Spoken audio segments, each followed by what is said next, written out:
Yo, mm, siguro naranasan niyo yung kayo yung ginagawang gago.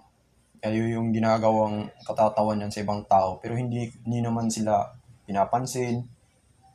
Pero parang dinidiin na talaga kayo. At pag kinumpronta nyo, kayo yung masama.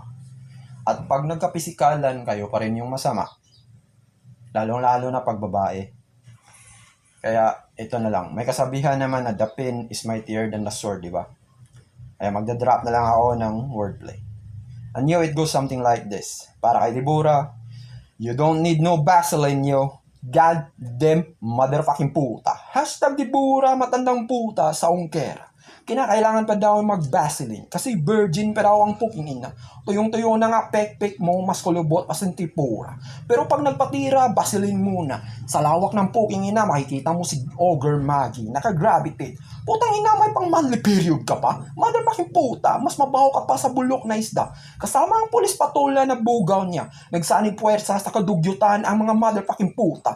God damn motherfucking puta, hashtag Dibura. Matandang puta sa ongkera. Malaking burnalang puwerta, nagparinib ang puta. Dadaan na daw ang bubuyog. Yes, I look like a bee and sting like a killer bee. Sorry? Not sorry. God damn motherfucking puta. Wala akong oras para pansinin ang bulok mong buhay. Kaya ito, ₱1, bili ka ng kausap mo. Motherfucking puta, palaging envious. Kahit ako'y mahirap, kahit bahay ko'y sirang-sira. God damn motherfucking puta, banal na banal ang palakad sa Senyor Santo Niño. Hindi ko kailangan maging physical. Kailangan ko lang ipagdikit ang mga letra para sampalin ka.